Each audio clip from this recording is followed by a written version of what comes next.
сураи Юсуф дар Макка нозил шуд 111 оят ва 12 руку аст. بسم الله الرحمن الرحیم. ба номи Худои бахшояндаи меҳрубон. الف لام را تلك آیات الكتاب المبین. алиф лом ро. ин оятҳои китоби равшан аст. إنا أنزلناه قرآنا عربيا لعلكم تعقلون. ба дурустӣ ки мо онро қуръони арабӣ фурӯ фиристодем, бошад ки шумо ба ақл дарёбед. نحن نقص عليك أحسن القصص بما أوحينا إليك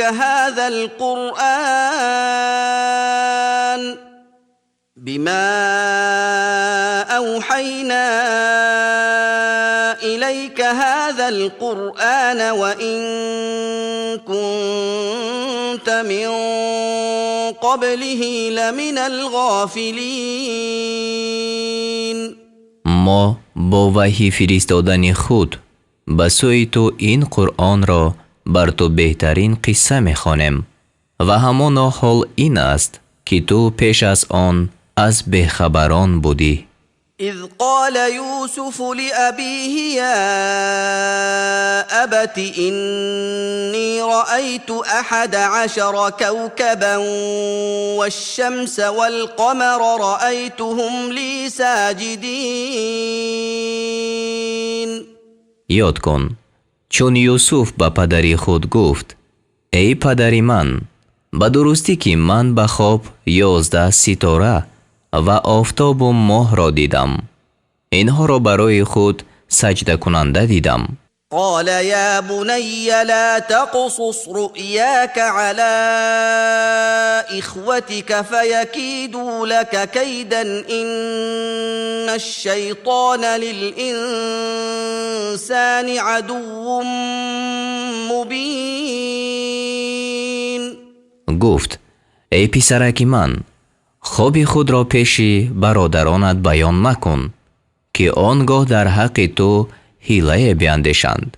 همانا شیطان دشمنی آشکاری آدمی است. وكذلك يجتبيك ربك ويعلمك من تأويل الأحاديث ويتم نعمته عليك وعلى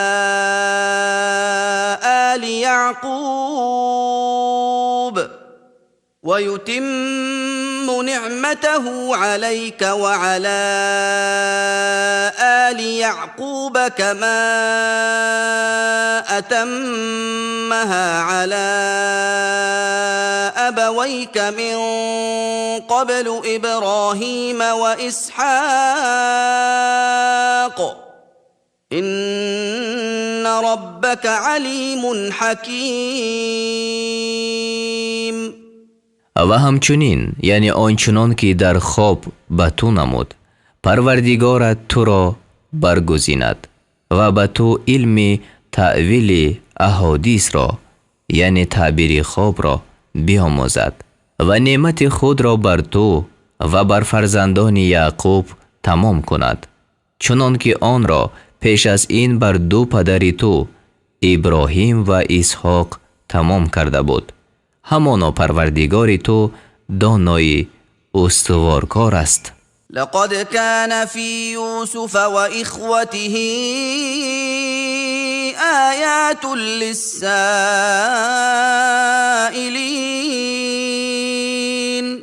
به درستی که در قصه یوسف و برادران او برای سؤال کنندگان نشانه ها هست.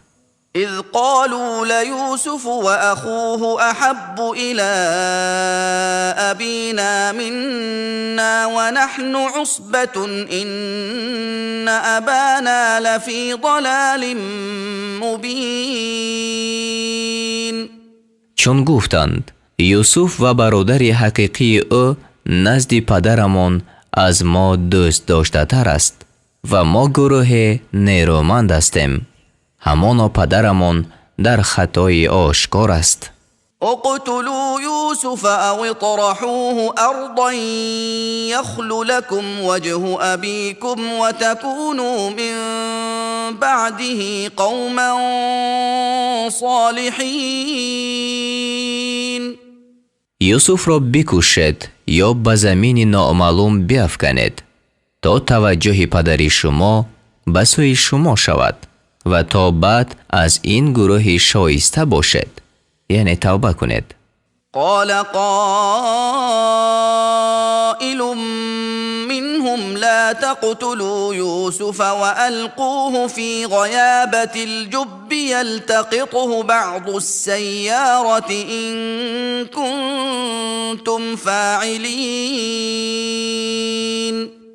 گوینده از آنها گفت یوسف را مکشید و اگر کار کردنی هستید او را در چاه تاریک بیفکنید تا بعضی از کاروانیان او را برگیرند. قالوا يا أبانا ما لك لا تأمنا على يوسف وإنا له لناصحون. گفتند ای پدر ما، تو را چی شده است که ما را بر یوسف امین نمیپنداری و به درستی که ما برای او نیکخواه هستیم. ارسله معنا غدا يرتع ويلعب وإنا له لحافظون. او را فردا با ما بفرست تا میوه بسیار بخورد و بازی بکند، همانا ما نگهبان او هستیم. قال إني ليحزنني أن تذهبوا به وأخاف أن يأكله الذئب وأنتم عنه غافلون. گفت همانا آن که شما او را ببرید مرا اندوهگین میکند و از آن میترسم که او را گرگ بخورد و شما از وی بخبر باشید. قالوا لئن أكله الذئب ونحن عصبة إنا إذا لخاسرون. گفتند اگر او را گرگ بخورد و ما یک گروه نیرومند هستیم، هر آینه آنگاه ما زیانکار باشیم. فلما ذهبوا به وأجمعوا أن يجعلوه في غيابة الجب وأوحينا إليه لتنبئنهم بأمرهم هذا وهم لا يشعرون. پس چون او را ببردند و عزم کردند که او را در چاه تاریک بیفکنند، به سوی او وحی فرستادیم که البته آنها را روز از این مجرایشان خبردار خواهی کرد و آنها نشناسند. وجاءوا أباهم عشاء يبكون. و شبانگاه گریان پیش پدر خود آمدند. قالوا يا أبانا إنا ذهبنا نستبق وتركنا يوسف عند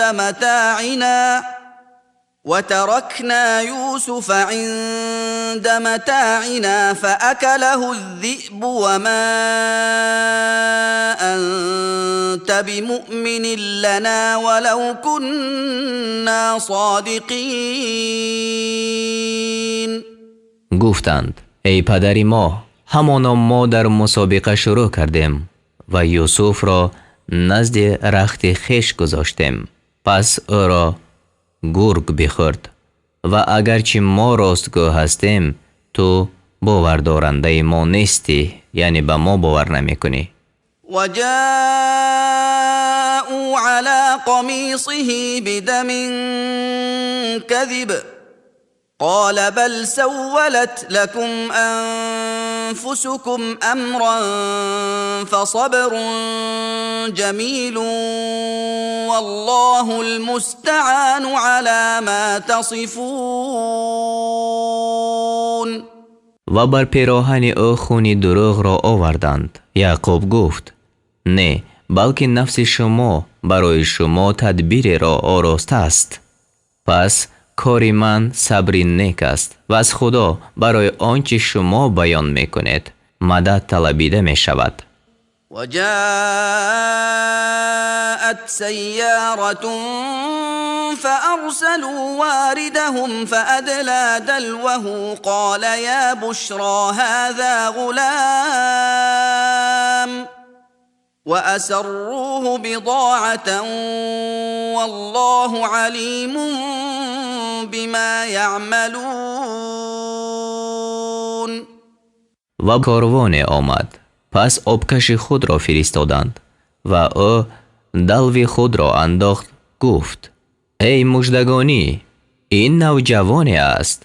و اهل قافله او را چون سرمایه پنهان ساختند و خدا به آنچه می کردند دانا است.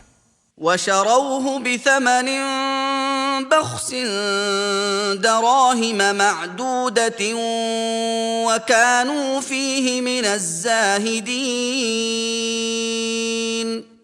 و برادران او را به بهای اندک درهم چند شمرده شده فروختند و درباره او بی‌رغبت بودند. وقال الذي اشتراه من مصر لامرأته أكرمي مثواه عسى أن ينفعنا أو نتخذه ولدا وكذلك مكنا ليوسف في الأرض ولنعلمه من تأويل الأحاديث والله غالب على أمره ولكن أكثر الناس لا يعلمون. و آن کس از اهل مصر که یوسف را بخرید به زن خود گفت جای او را گرامی دار، شاید که ما را نفع دهد یا او را فرزند گیریم. و همچنین یوسف را در آن زمین قرار دادیم تا به او علم تأویل احادیث را بیاموزیم، یعنی تعبیر خواب را. و خدا بر کار خود توانا است ولیکن اکثر مردم نمی دانند. ولما بلغ أشده آتيناه حكما وعلما وكذلك نجزي المحسنين. و چون یوسف به حد کمال خود رسید به او دانایی و علم دادیم و همچنین نیکوکاران را پاداش می دهیم. وراودته التي هو في بيتها عن نفسه وغلقت الأبواب وقالت هيت لك قال معاذ الله إنه ربي أحسن مثواي إنه لا يفلح الظالمون. و آن زن که یوسف در خانه اش بود از او طلب کرد تا از حفظ خود بگذرد، یعنی کنایت از طلب همخوابگی است. و درها را ببست و گفت پیش آی. گفت به خدا پناه میبرم او صاحب من است، جای مرا نیکو ساخت، یعنی به او خیانت نمی کنم. به درستی که ظالمان رستگار نمی شوند. ولقد همت به وهم بها لولا أن رأى برهان ربه كذلك لنصرف عنه السوء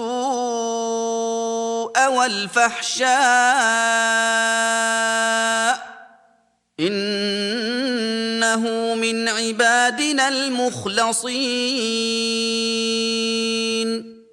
و همانا آن زن به سوی یوسف قصد کرد و اگر یوسف دلیل پروردگار خود را نمیدید به سوی او قصد میکرد.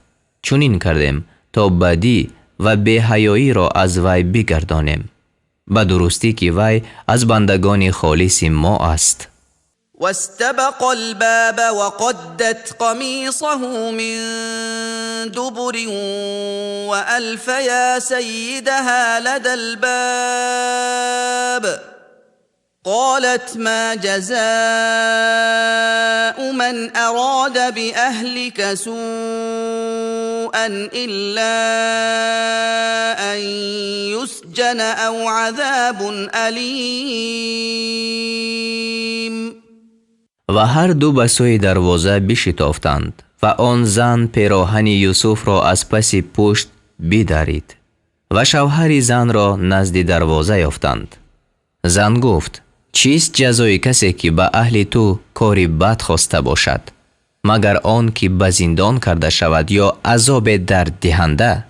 قال هي راودتني عن نفسي وشهد شاهد من أهلها إن كان قميصه قد من قبل فصدقت وهو من الكاذبين.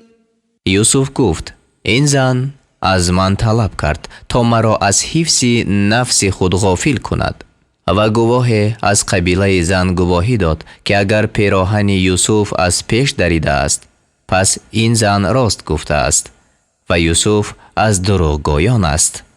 و این کان قمیصه قد من دبر فكذبت وهو من الصادقین. و اگر پیراهن او از پشت دریده است پس آن زن دروغ گفته است و یوسف از راستگویان است. فلما رأى قميصه قد من دبر قال إنه من كيدكن إن كيدكن عظيم. پس چون شوهرش پیراهن او را دید که از پس دریده است گفت همانا این کار از مکر شما است ای زنان، همانا مکر شما ای زنان بزرگ است. یوسف اعرض عن هذا واستغفری لذنبك انك كنت من الخاطئین. ای یوسف از این ماجرا درگذر و ای زن برای گناه خود آمرزش بخواه که به درستی تو از خطا کنندگان بوده ای. وقال نسوة في المدينة امرأة العزيز تراود فتاها عن نفسه قد شغفها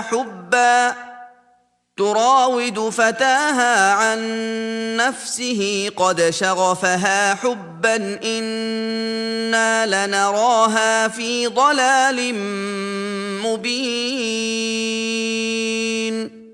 و زنان چند در شهر گفتند زنی عزیز از نوجوانی خود می خواهد تا او را از حفظ نفس خود غافل کند. همانا یوسف عشق خود را در دل او جا کرده است. هر آینه ما او را در گمراهی آشکار می بینیم. فلما سمعت بمكرهن أرسلت إليهن وأعتدت لهن متكئا وآتت كل واحدة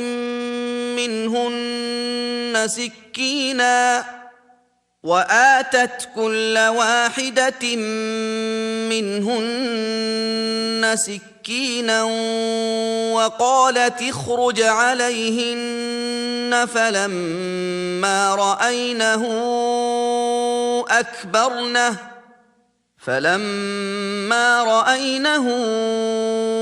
أكبرنه وقطعن أيديهن وقلن حاش لله ما هذا بشرا وقلن حاش لله ما هذا بشرا إن هذا إلا ملك کریم.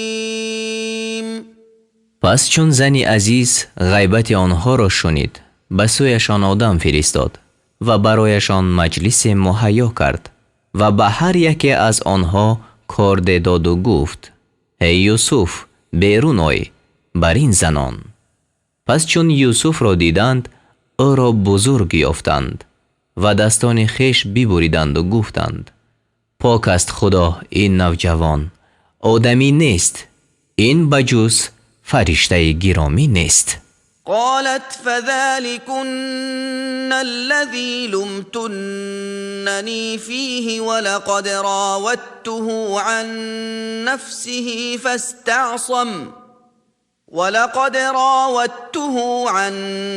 نفسه فاستعصم ولئن لم يفعل ما آمره ليسجنن وليكون من الصاغرين. زنی عزیز گفت این آن کس است که مرا در عشق وی ملامت کرده بودید.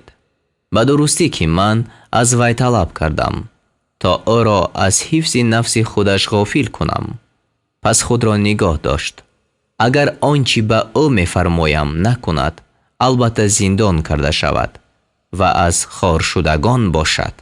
قال رب السجن احب الی مما یدعوننی الیه والا تصرف عنی کیدهن اصب الیهن واکن من الجاهلین. ای پروردگار من، برای من زندان دوست داشته تر از آنچه است که مرا به سوی آن میخوانند و اگر تو فریب این زنان را از من باز نداری البته به آنها میل کنم و از نادانان باشم. فاستجاب له ربه فصرف عنه كيدهن انه هو السمیع العلیم.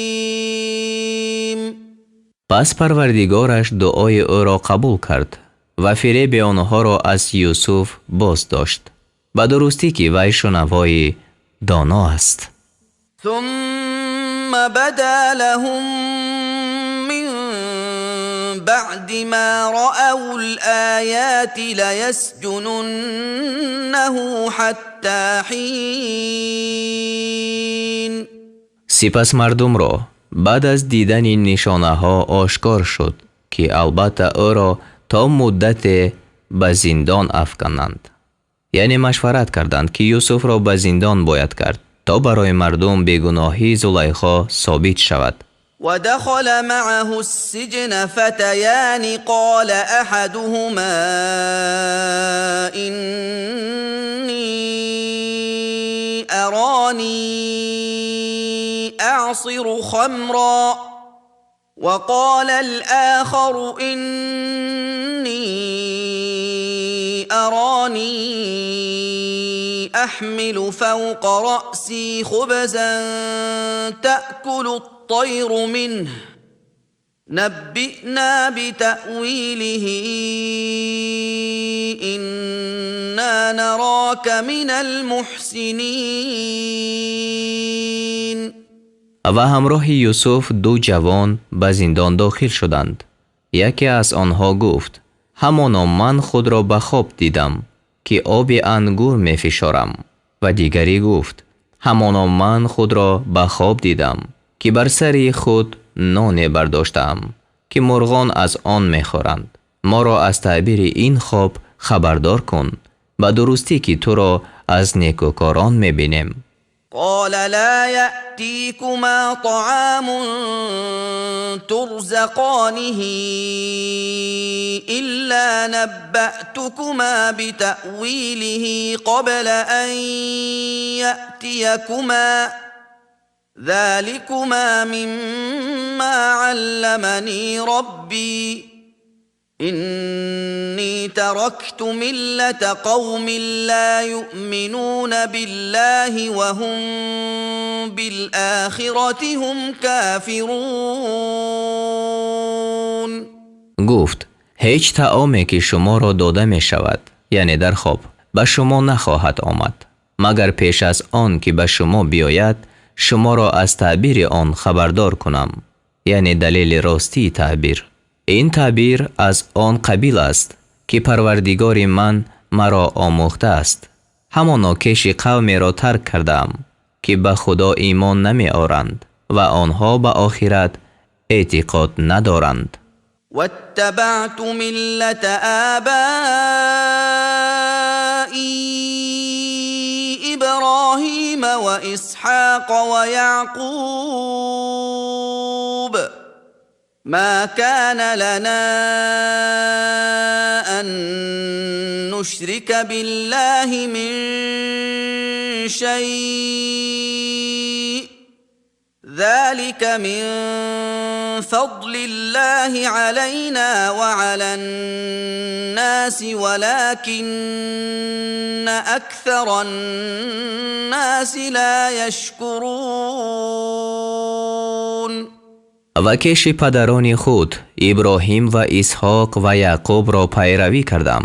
ما را نشاید که چیزی را شریک خدا مقرر کنیم. این از فضل خدا بر ما و بر مردم است، ولیکن بیشتر مردم شکر نمی کنند. یا صاحبی السجن أأرباب متفرقون خیر ام الله الواحد القهار. ای دو یاری زندانی من، آیا خدایانی پراکنده بهترند یا خدای یکتای غالب؟ ما تعبدون من دونه إلا أسماء سميتموها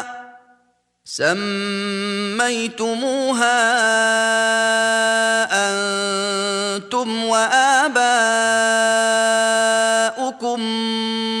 ما أنزل الله بها من سلطان إن الحكم إلا لله أمر ألا تعبدوا إلا إياه ذلك الدين القيم ولكن أكثر الناس لا يعلمون.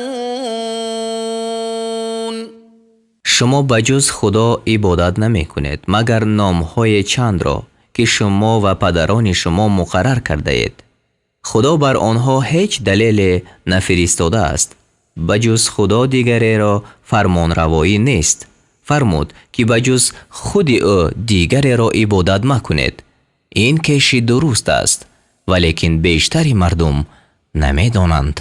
یا صاحبی السجن اما احدكما فيسقي ربه خمرا واما الآخر فيصلب فتأكل الطير من رأسه قضي الأمر الذي فيه تستفتيان. ای دو یاری زندانی من، یکی از شما مولای خود را شراب بنوشاند و اما آن دیگر بردار کرده شود، پس مرغان از سر او بخورند.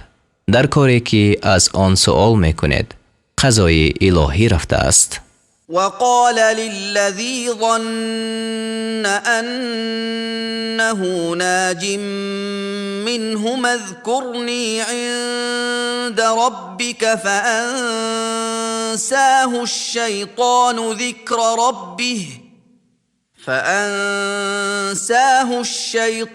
ذكر ربه فلبث في السجن بضع سنين.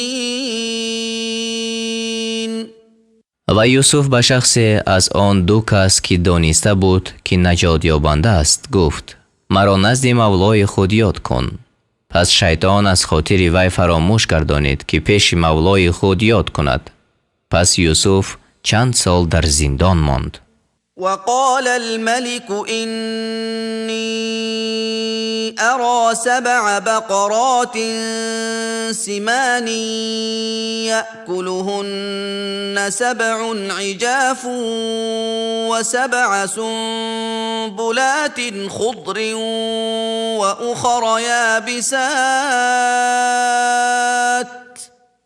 يا أيها الملأ أفتوني في رؤياي إن كنتم للرؤيا تعبرون.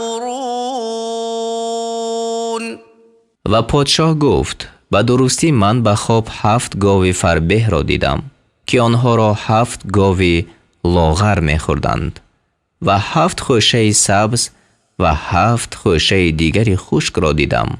ای پیشوایان قوم، اگر خواب را تعبیر می کنید در باب خواب من به من جواب دهید. قالوا أضغاث أحلام وما نحن بتأويل الأحلام بعالمين. گفتند این خوابهای پریشان است و ما به تعبیر خوابهای پریشان دانا نیستیم. وقال الذي نجا منهما وادكر بعد أمة أنا أنبئكم بتأويله فأرسلون. و آن شخص از آن 2 کس که نجات یافته بود و بعد مدت به یاد آورده بود گفت من شما را از تعبیر این خواب خبر می دهم، پس مرا بفرستید. يوسف أيها الصديق أفتنا في 7 بقرات سمان يأكلهن 7 عجاف و7 سنبلات خضر وأخر يابسات لعلي أرجع إلى الناس لعلهم يعلمون. گفت ای یوسف، ای راستگو، با من درباره این خواب 7 گاو فربه که آنها را 7 گاو لاغر میخورند و 7 خوشه سبز و 7 خوشه دیگری خشک جواب ده تا که من به سوی مردم باز کردم تا آنها بدانند. قال تزرعون 7 سنين دأبا فما حصدتم فذروه في سنبله إلا قليلا مما تأكلون. گفت 7 سال پای در پای عادتی خود کشت کنید، پس آنچه بدروید آن را در خوشش بگذارید مگر اندکی که از آن بخورید. ثم يأتي من بعد ذلك 7 شداد يأكلن ما قدمتم لهن إلا قليلا مما تحصنون. باز بعد از آن 7 سال سخت بیایند، آنچه را که برای آنها ذخیره نهاده بودید بخورند مگر اندکی از آنچه به احتیاط نگاه دارید. ثم يأتي من بعد ذلك عام فيه يغاث الناس وفيه يعصرون. باز بعد از آن سال بیاید که در آن بر مردم باران فرستاده شود و در آن افشردنی ها را بیفشارند. وقال الملك ائتوني به فلما جاءه الرسول قال ارجع إلى ربك فاسأله ما بال النسوة اللاتي قطعن أيديهن إن ربي بكيدهن عليم. و پادشاه گفت یوسف را پیش من بیارد. پس چون فرستاده پادشاه نزد یوسف آمد، او گفت به سوی مولای خود باز کرد. پس از او سؤال کن حال آن زنان که دست خویش را بریدند چیست؟ به درستی که پروردگار من به حیله بازی آنها دانا است. قال ما خطبكن إذ راوتن يوسف عن نفسه قلنا حاش لله ما علمنا عليه من سوء قالت امرأة العزيز الآن حصحص الحق أنا راودته عن نفسه وإنه لمن الصادقين.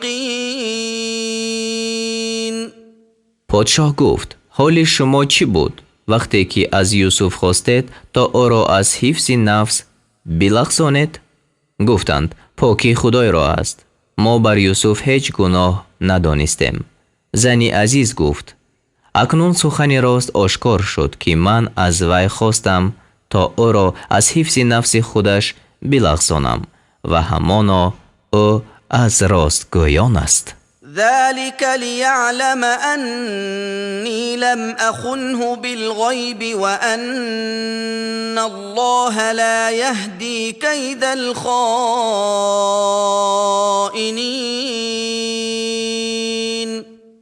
یوسف گفت این همه برای آن است تا عزیز بداند که من غایبانه به او خیانت نکردم و بداند این که خدا خیانتکاران را راه نمی نماید.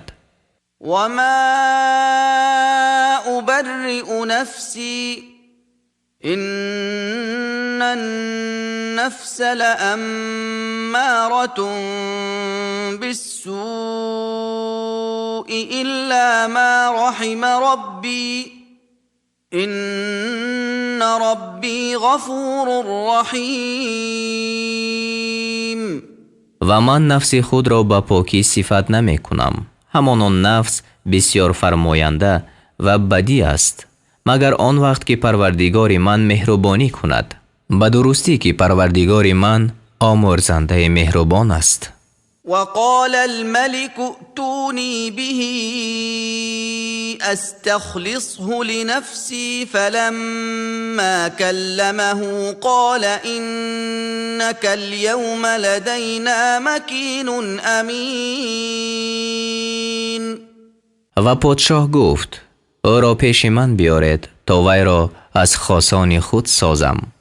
پس چون با یوسف سخن گفت یعنی قابلیت او را بشناخت فرمود ای یوسف هر آینه تو امروز نزد ما صاحب قدر امانتدار هستی. قال جعلني على خزائن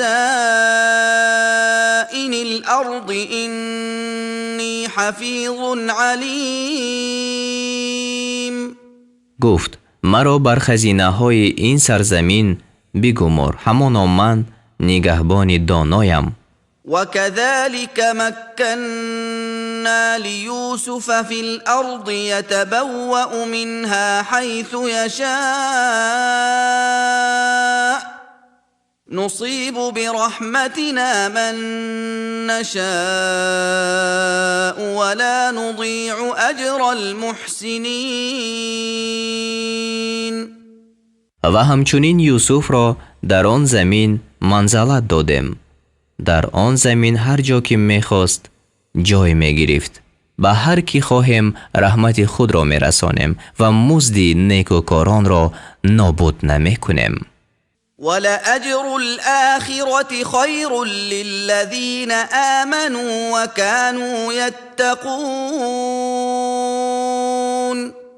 و همانا مزد آخرت برای آنان که ایمان آوردند و پرهیزگاری میکردند بهتر است. یعنی بعد از این در همه ناحیه‌های مصر و شام قحط افتاد. به اولاد یعقوب مشقت زیاد رسید. به سوی یوسف روانه شدند. وجاء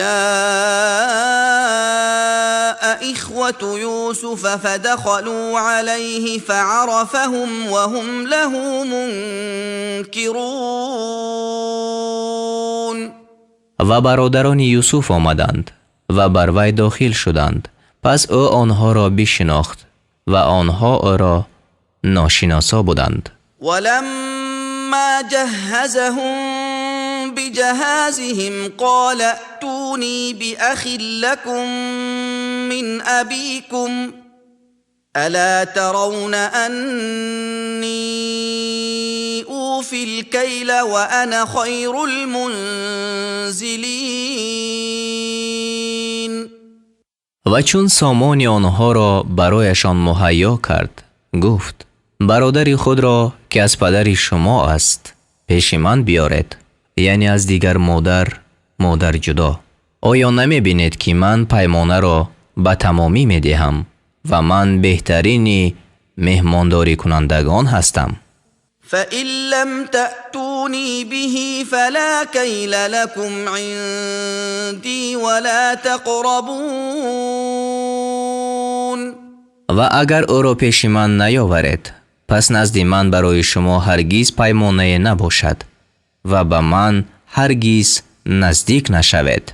قالوا سنراود عنه أباه وإنا لفاعلون. گفتند با پدر او گفت و شنید میکنیم، ما البته این کار را خواهیم کرد. وقال لفتيانه جعلوا بضاعتهم في رحالهم لعلهم يعرفونها إذا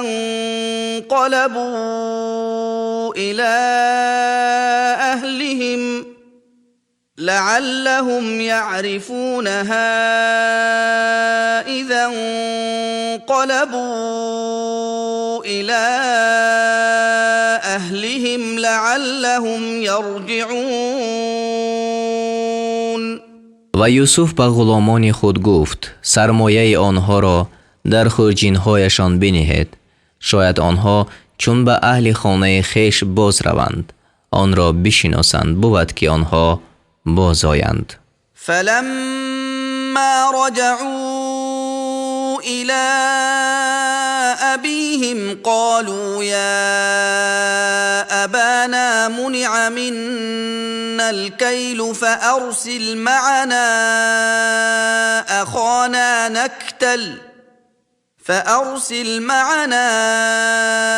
أخانا نكتل وإنا له لحافظون.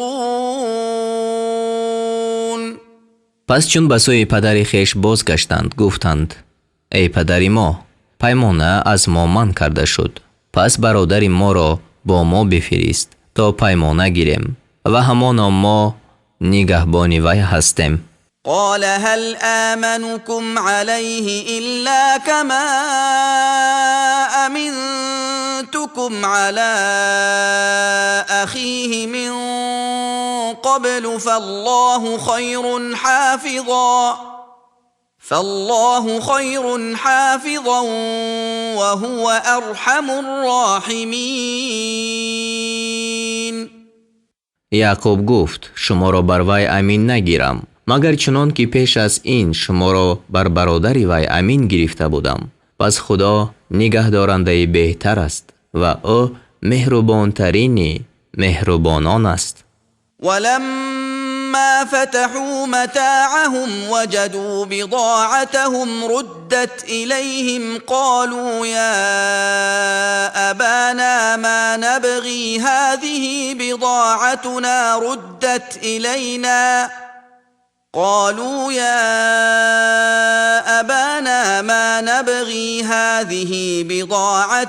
ردت إلينا ونمير أهلنا ونحفظ أخانا ونزداد كيل بعير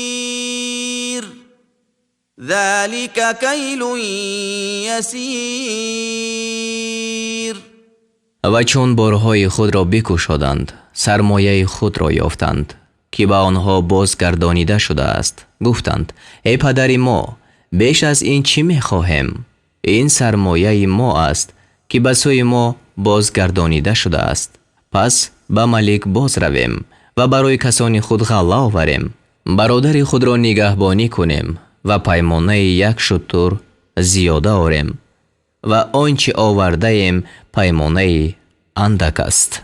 قال لن أرسله معكم حتى تؤتون موثقا من الله لتأتونني به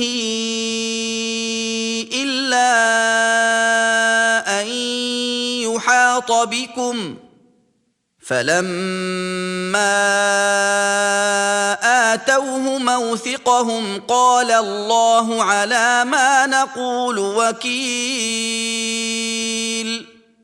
گفت او را با شما نفرستانم تا آنکه پیمانی از خدا به من دهید که البته او را به من باز آرد مگر آنکه گرفتار کرده شود. پس چون پیمان خویش را به او دادند، یعقوب گفت خدا بر آنچه میگویم نگهبان است. وقال يا بني لا تدخلوا من باب واحد وادخلوا من أبواب متفرقة وما أغني عنكم من الله من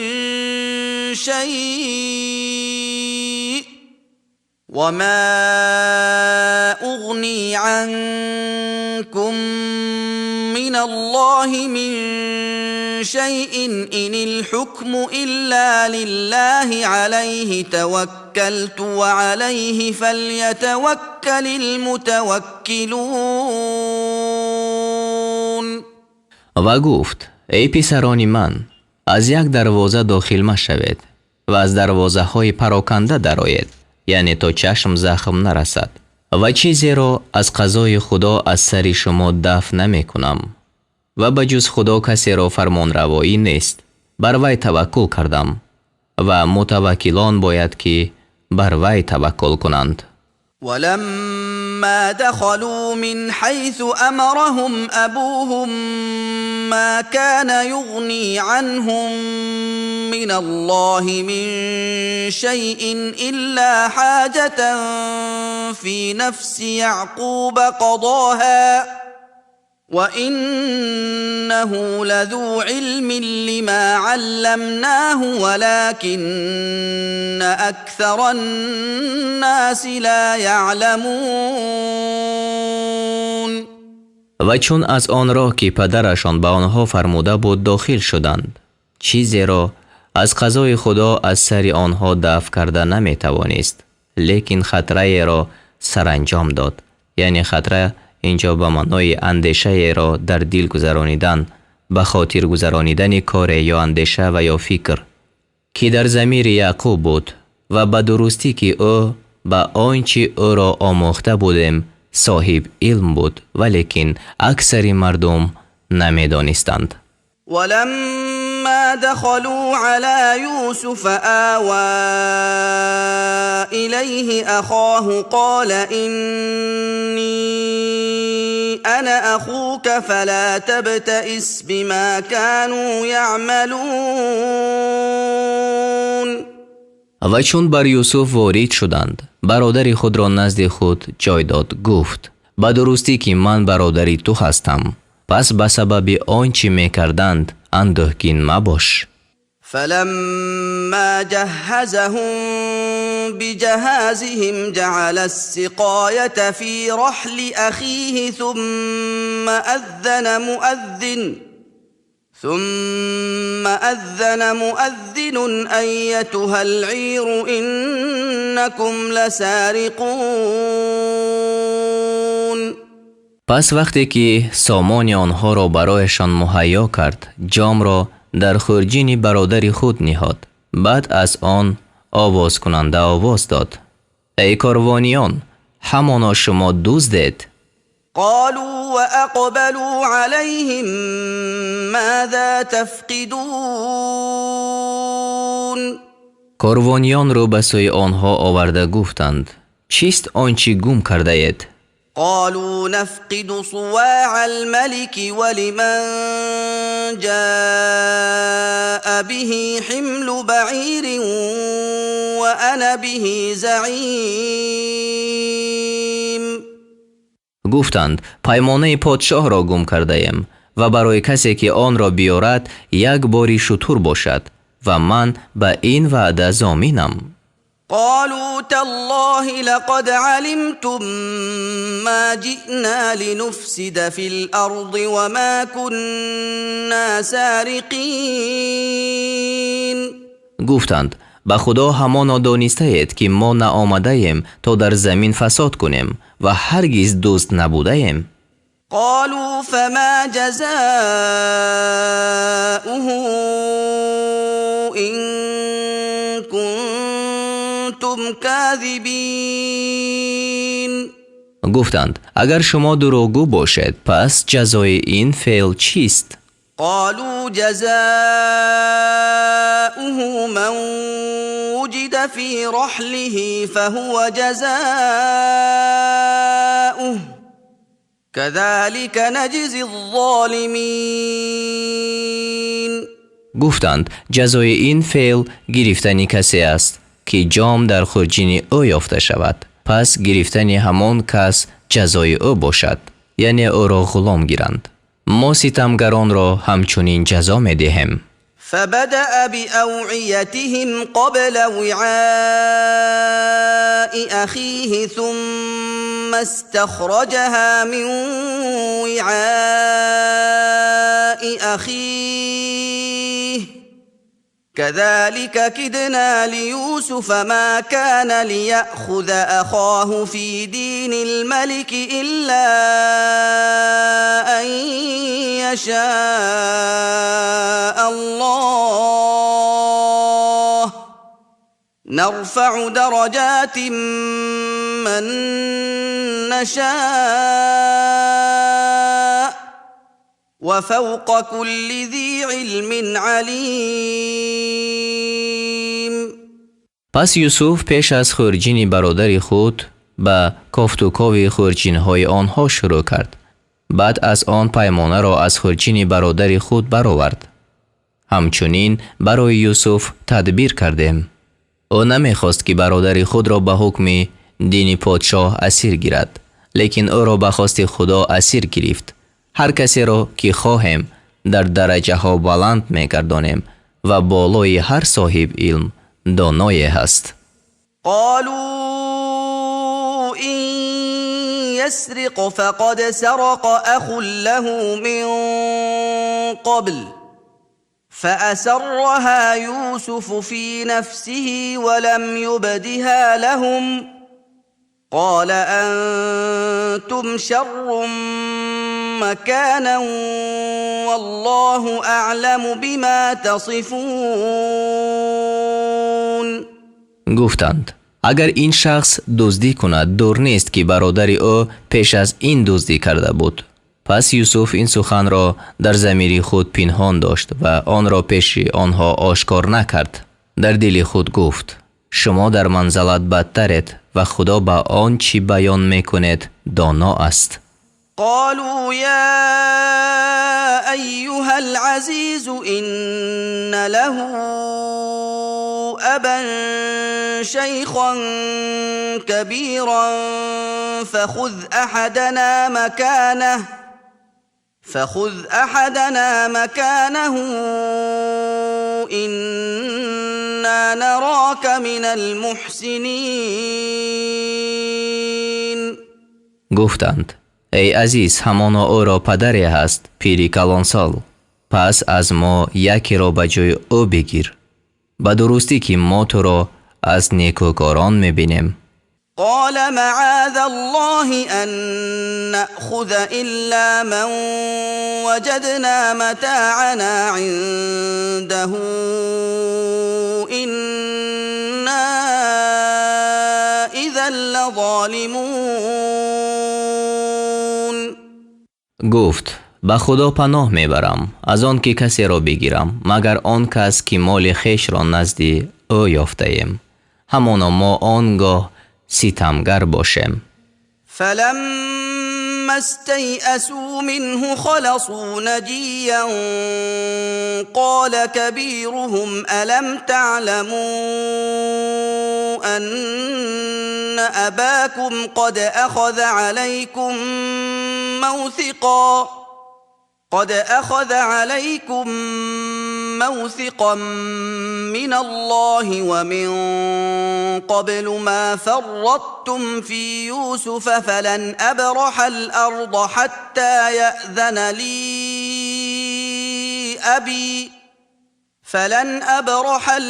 حتى يأذن لي أبي أو يحكم الله لي وهو خير الحاکمین. پس چون از وی ناامید شدند تنها مشورت کنان به خلوت رفتند.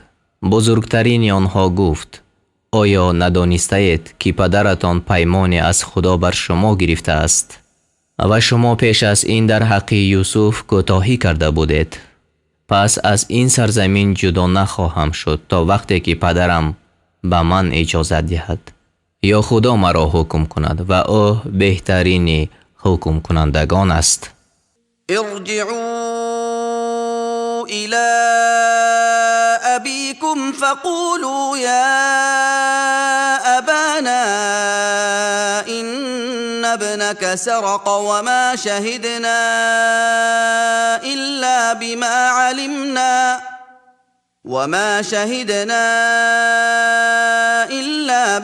علمنا وما كنا للغيب حافظين. ای برادران، به سوی پدر خیش باز روید. پس بگوید ای پدر ما، به درستی که پسر تو دزدی کرد و جز به آنچه می دانستیم به چیز گواهی ندادیم و علم غیب را یاد نداریم. واسأل القرية التي كنا فيها والعير التي أقبلنا فيها وإنا لصادقون. و از دهی که ما در آن بودیم و از کاروانی که ما در آن آمده ایم بپرس و البته ما راست گوییم. قال بل سولت لكم أنفسكم أمرا فصبر جميل عسى الله أن يأتيني بهم جميعا إنه هو العليم الحكيم. یعقوب گفت بلکه نفسهای شما کار را برای شما آراسته کرده است، پس حال من صبر نیک است. امید آن است که خدا همه آنها را یک جا پیش من بیارد، به درستی که او دانای با حکمت است. وتولى عنهم وقال يا أسفا على يوسف وابيضت عيناه من الحزن فهو كظيم. و از آنها روی بگردانید و گفت ای دریغ بر یوسف، و دو چشم او به سبب اندوه سفید شد و او از غم کور شده بود. قالوا تالله تفتأ تذكر يوسف حتى تكون حرضا أو تكون من الهالكين. گفتند به خدا همیشه یوسف را چندان یاد میکنی که بیمار شوی یا از هلاک شوندگان بگردی. قال انما اشكو بثي وحزني الى الله واعلم من الله ما لا تعلمون. گفت جز این نیست که غم سخت خود و اندوه خود را پیش خدا بیان میکنم و از جانب خدا آنچه را میدانم که شما نمیدانید. يا بني يذهبوا فتحسسوا من يوسف وأخيه ولا تيأسوا من روح الله إنه لا ييأس من روح الله إلا القوم الكافرون. ای پسران من، بروید پس یوسف و برادر او را جستجو کنید و از رحمت خدا ناامید مباشید. هر آینه سخن این است که از رحمت خدا به جز گروه کافران کسی ناامید نمی شود. فلما دخلوا عليه قالوا يا أيها العزيز مسنا وأهلنا الضر وجئنا ببضاعة مزجاة فأوف لنا الكيل وتصدق علينا إن الله يجزي المتصدقين. پس چون بر یوسف داخل شدند گفتند ای عزیز به ما و کسان ما سختی رسیده است و ما سرمایه نامقبول آورده ایم. پس به ما پیمانه تمام بده و بر ما صدقه بده. به درستی که خدا صدقه دهندگان را پاداش می دهد. قال هل علمتم ما فعلتم بيوسف وأخيه إذ أنتم جاهلون. گفت آیا دانستید که با یوسف و برادرش وقتی که شما نادان بودید چی کردید؟ قالوا أئنك لأنت يوسف قال أنا يوسف وهذا أخي قد من الله علينا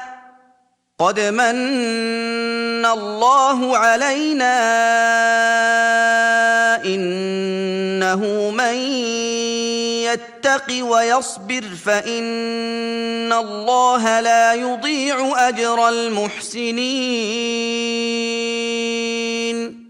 گفتند آیا در حقیقت تو یوسفی؟ گفت من یوسفم و این برادری من است. به درستی که خدا بر ما انعام کرد. هر آینه سخن این است که هر کی پرهیزگاری کند و صبر نماید پس خدا مزد نیکوکاران را نابود نمی کند. قالوا تالله لقد آثرك الله علينا وإن كنا لخاطئين. گفتند قسم به خدا همانا خدا تو را بر ما برتری داده است و به درستی که ما خطاکار بودیم. قال لا تثريب عليكم اليوم يغفر الله لكم وهو أرحم الراحمين. گفت امروز سرزنش بر شما نیست. خدا شما را بیامرزد و او مهربانترین مهربانان است. اذهبوا بقميصي هذا فألقوه على وجه أبي يأت بصيرا وأتوني بأهلكم أجمعين.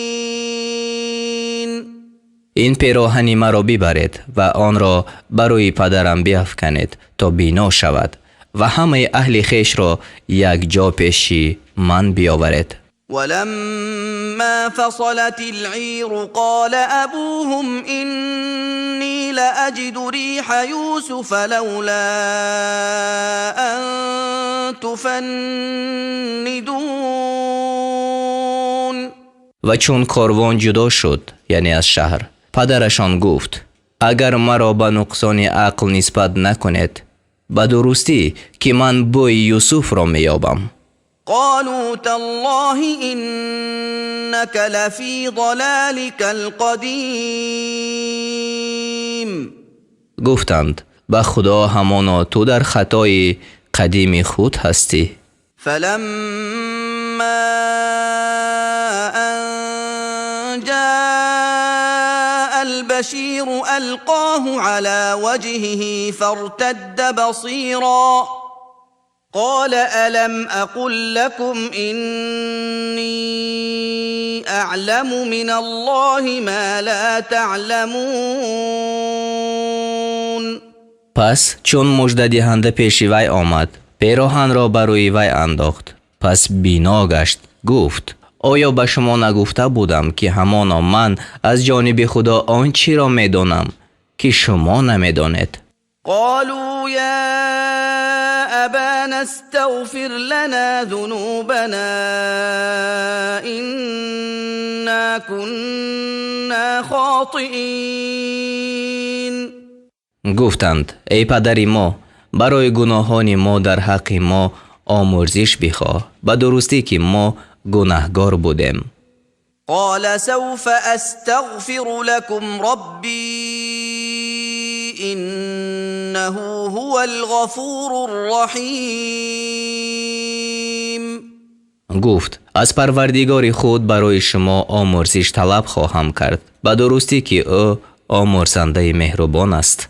فلما دخلوا على يوسف آوى إليه أبويه وقال ادخلوا مصر إن شاء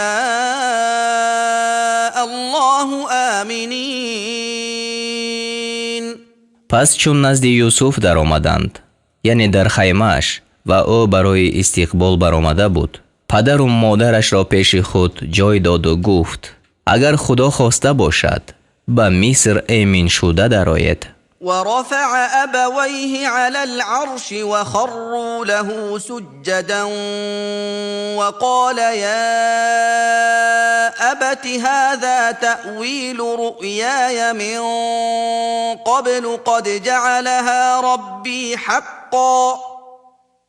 جعلها ربي حقا وقد أحسن بي إذ أخرجني من السجن وجاء بكم من البدو من بعد أن نزغ الشيطان بيني وبين إخوتي إن ربي لطيف لما يشاء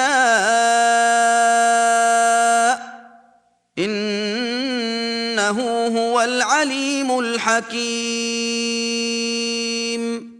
و پدر و مادرش را بر تخت بنشاند و آنها پیش او به سجده افتادند و گفت ای پدر من، این تعبیر خواب من است که پیش از این دیده بودم. همانا خدا آن را راست ساخت و او به من نعمت فراوان داد چون مرا از زندان بیرون آورد و بعد از آن که شیطان میان من و میان برادران من خلاف افکند شما را از صحرا آورد. به درستی که پروردگار من هر چیزی را که می خواهد به تدبیر نیک سازنده آن است. همانا او دانای با حکمت است. رب قد آتيتني من الملك وعلمتني من تأويل الأحاديث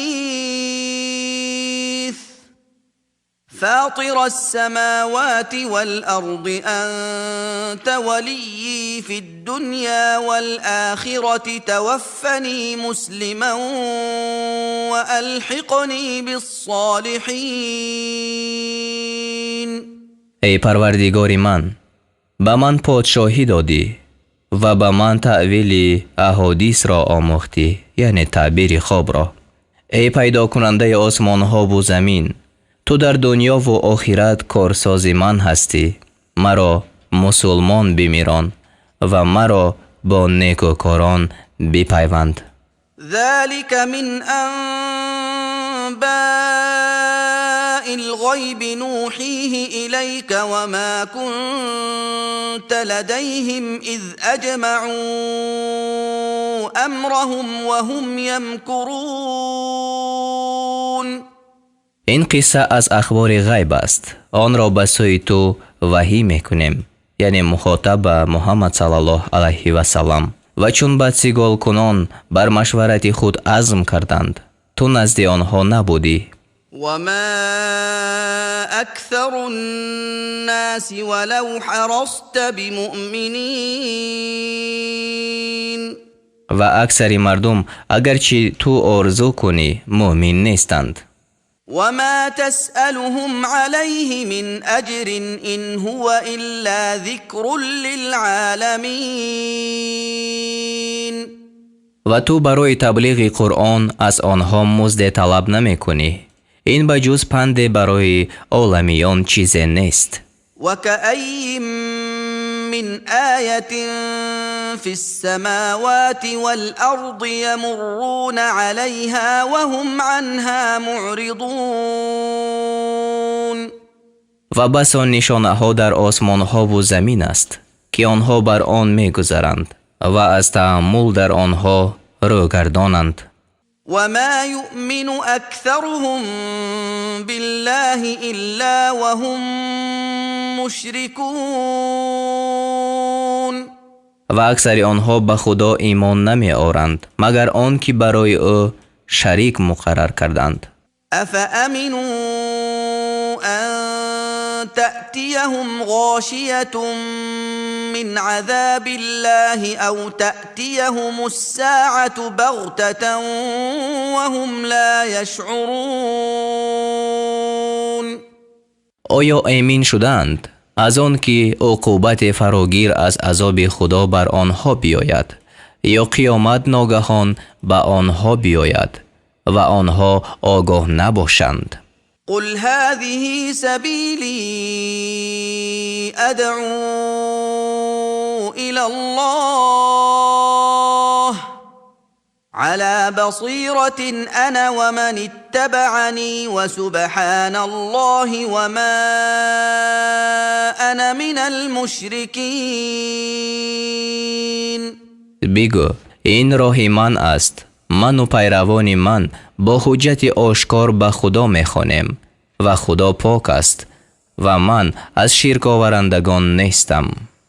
وما أرسلنا من قبلك إلا رجالا نوحي إليهم من أهل القرى أفلم يسيروا في الأرض فينظروا كيف كان عاقبة الذين من قبلهم ولدار الآخرة خير للذين اتقوا أفلا تعقلون. و ما پیش از تو کسی را نفرستادیم مگر مردانی را از اهل دهه ها که به آنها وحی می فرستادیم. آیا در زمین سیر نکردند تا ببینند آخری کاری کسانی که پیش از آنها بودند چگونه شد و همانا سرای آخرت برای پرهیزگاران بهتر است؟ آیا نمی فهمید؟ حتی اذا استيأس الرسل وظنوا أنهم قد كذبوا جاءهم نصرنا فنجي